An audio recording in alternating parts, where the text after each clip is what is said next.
lek dhe zyrtar për keqpërdorime në spitalin e Prilepit. Prokuroria heton 32 persona fizik dhe juridik. VMRO dhe LSDM përplasen për votat e përkthyera në deputet.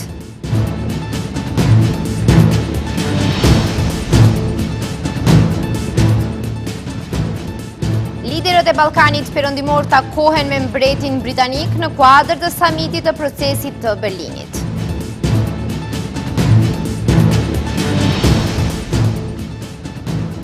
Enti i statistikave njofton se paga mesatare mujore neto në gusht ishte 45.310 denar.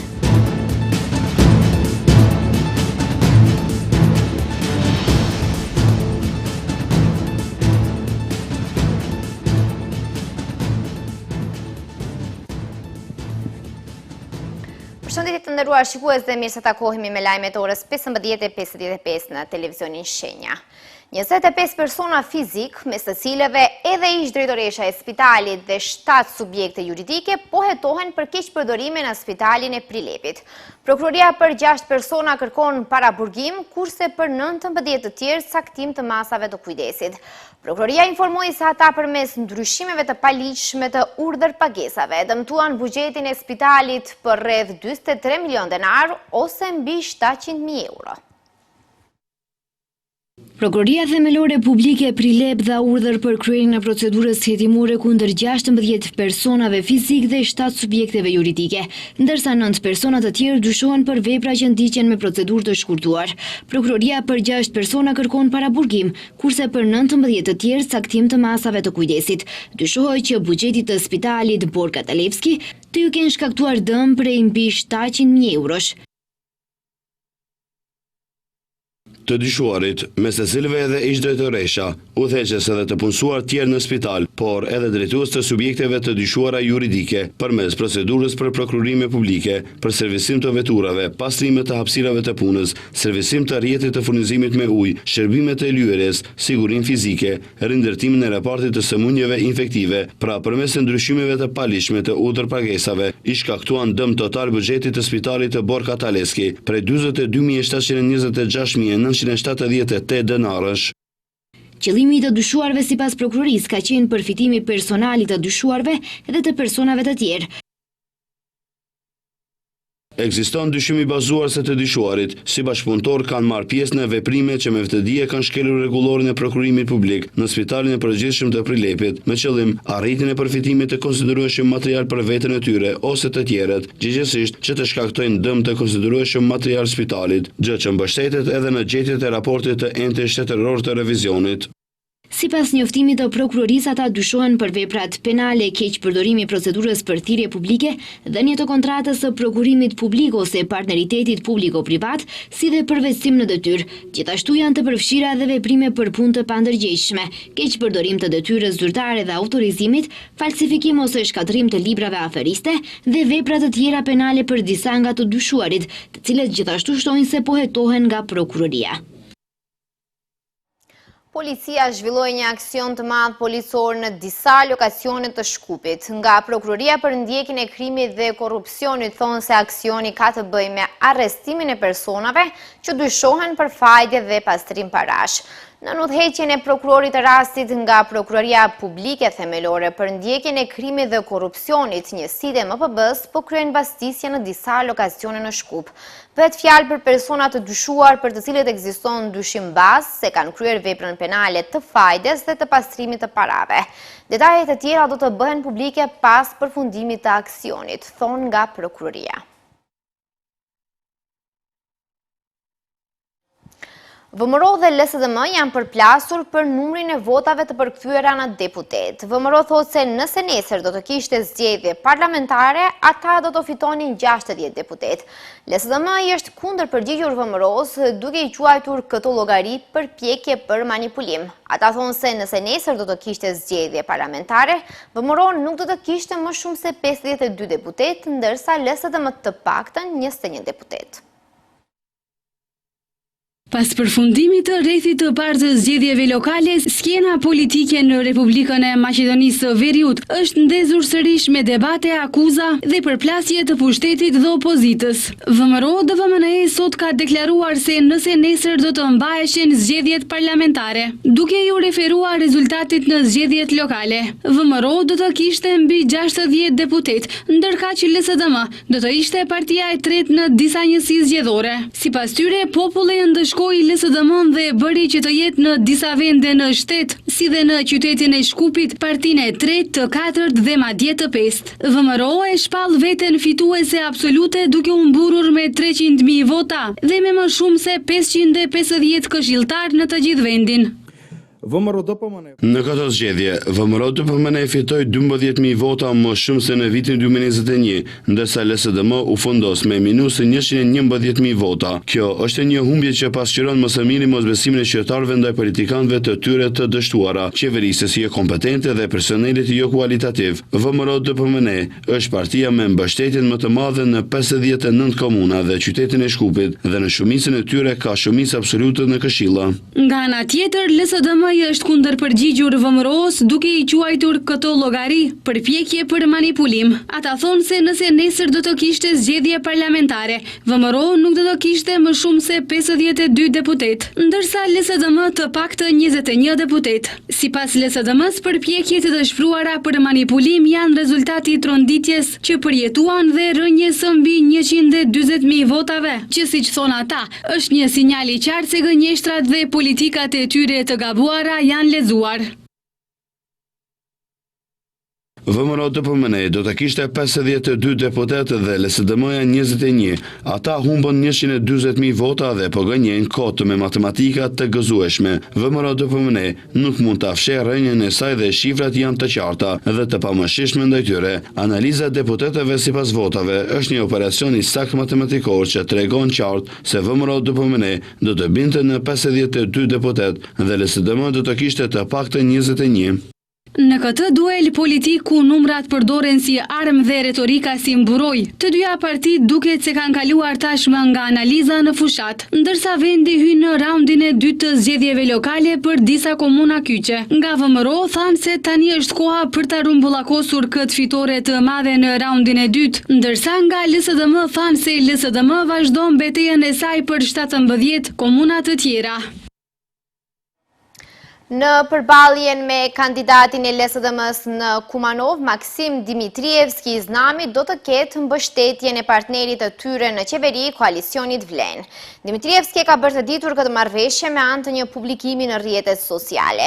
Dore Shtrir sot realizova një takim me kryetarin e ri të komunës së Çairit, Izet Mexhidin, sekretarin organizativ të Alternativës Bashki Murtezin dhe deputetin Daniel Stojqevskin. Në një bisedë të ngrohtë dhe të sinqertë me përfaqësuesit e partnerit të koalicionit Vlen, mora mbështetje të sinqertë dhe të fuqishme për raundin e dytë në Kumanov, ka shkruar Dimitrievski. Ai ka theksuar se kjo pasqyron realitetin multietnik dhe multikulturor të qytetit.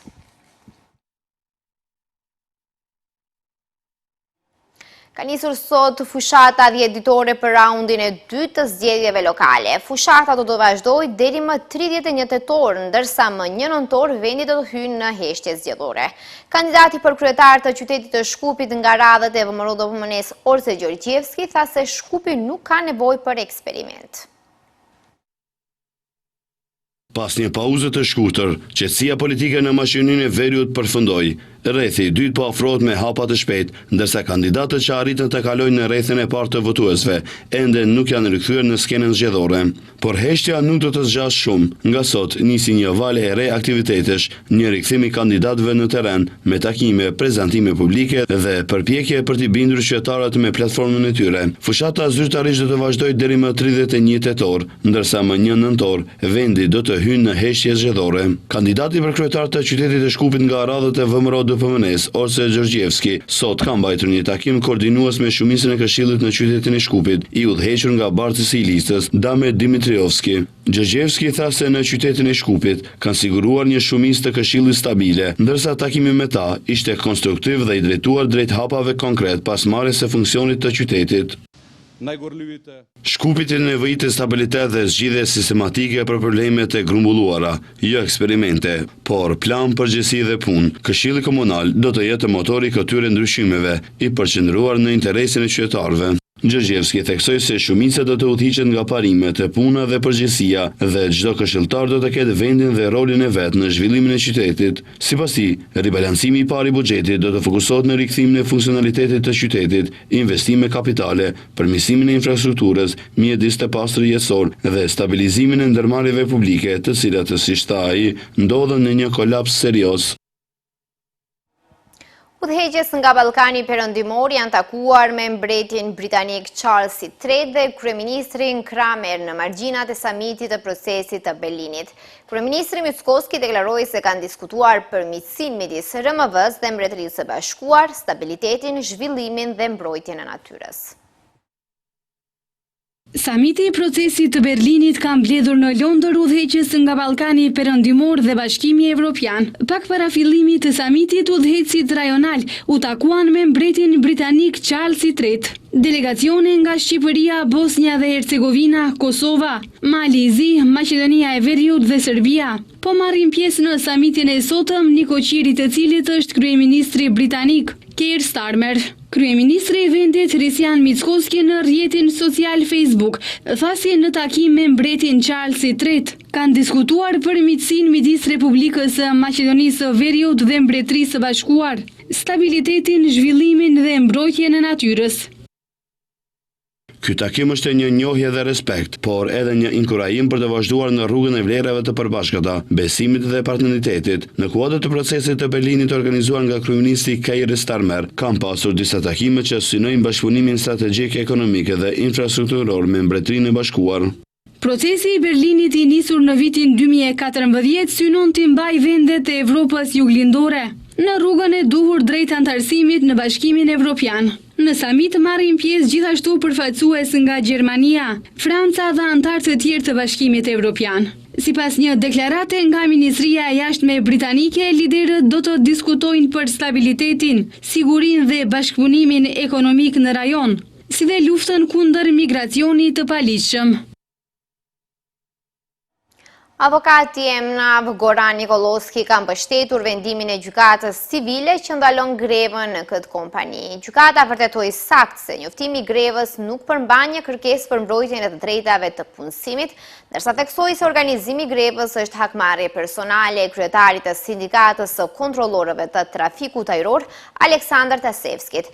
Ky fundi shprehet se kanë të drejtë të plot për organizim të grevës. Konkluzionet e gjykatës civile që ndalojnë grevën në MNAV të iniciuar nga sindikata e kontrollorëve të trafikut ajror janë absolutisht të vërteta dhe të bazuara ligjërisht. Kështu deklaroi avokati i MNAV-it Goran Nikolovski, i cili shtoi se vendimi gjyqësor është marrë nga një gjyqtar me përvojë që ka lënë gjurmë në gjykatë. Gjykata vërtetoi saktë se njoftimi i grevës nuk përmban një kërkesë për mbrojtjen e të drejtave të punësimit, se nuk është zbatuar asnjë procedurë për mbrojtjen e të drejtave të punësimit dhe se sindikata e kontrolleve të trafikut ajror, SIDEG, nuk ka legjitimitet ligjor për të organizuar, zbatuar dhe zhvilluar greva. Duke përcjellur qëndrimin e Këshillit Drejtues të MNAV, përfaqësuesi ligjor i këtij institucioni u shpreh se organizimi i grevës është hakmarrje personale e kryetarit të sindikatës së kontrollorëve të trafikut ajror Aleksandr Tasevskit, ndërkohë sindikati ka reaguar pas kësaj deklarate.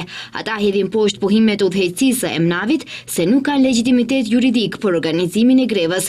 Kryetari Tasevski shpreh se kanë të drejtë plot për organizim të grevës.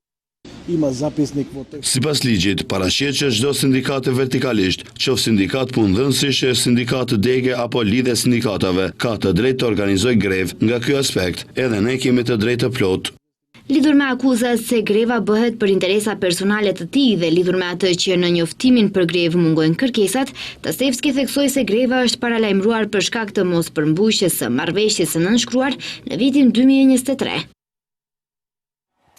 Enti shtetëror i statistikave informoi se paga mesatare mujore bruto e paguar në muajin gusht ishte 68.180 denar, ndërsa paga mesatare mujore neto e paguar ishte 45.310 denar.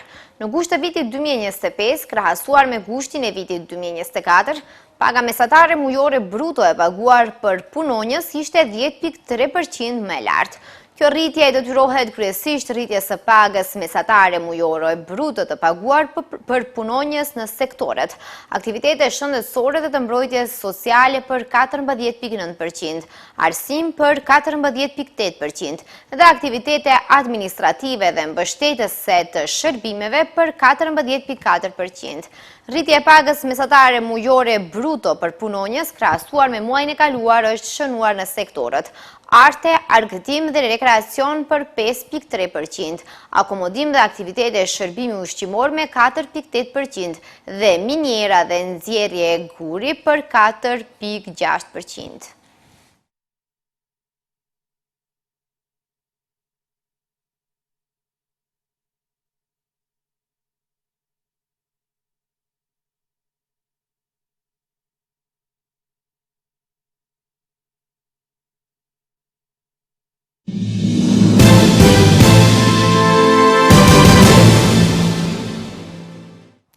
Një person është plagosur si pasojë të shtënave të mërkurën pranë kuvendit të Serbisë në Beograd gjatë një incidenti ku shpërtheu edhe zjarri në një tendë aty pranë. Presidenti i Serbisë Aleksandar Vučić e ka cilësuar këtë incident si akt terrorist.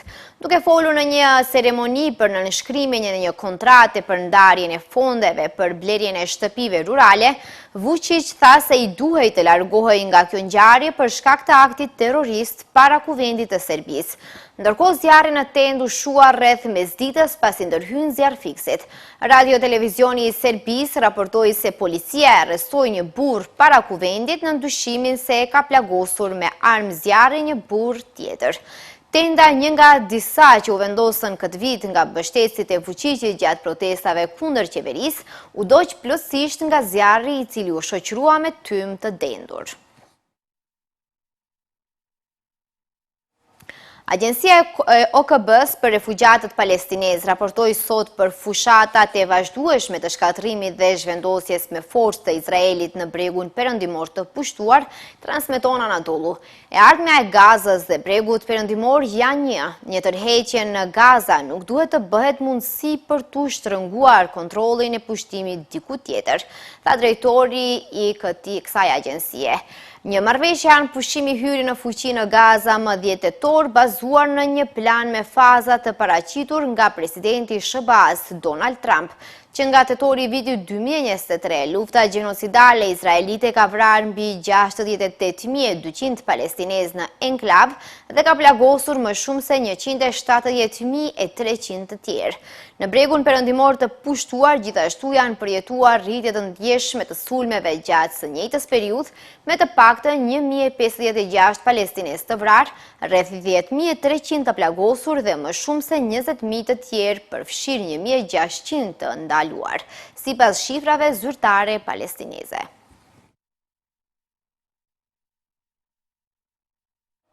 Rusia e ka akuzuar Polonin për kërcënim me akt terrorist kundër aeroplanit të presidentit rus Vladimir Putin, pasi Ministria e Jashtme e Polonisë ka thënë se lideri rus mund të ndalet dhe të arrestohet nëse e shfrytëzon hapësirën e saj ajrore për të shkuar në Hungari për takim me presidentin amerikan Donald Trump.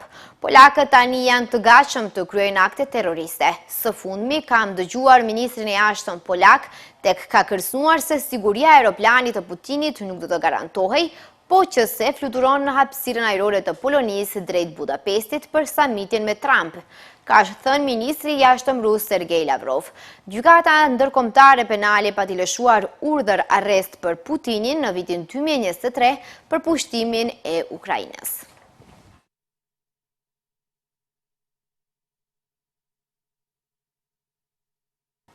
Shikues të nderuar, këtu është fundi lajmeve. Ju falenderoj për vëmendjen tuaj. Mirupafshim.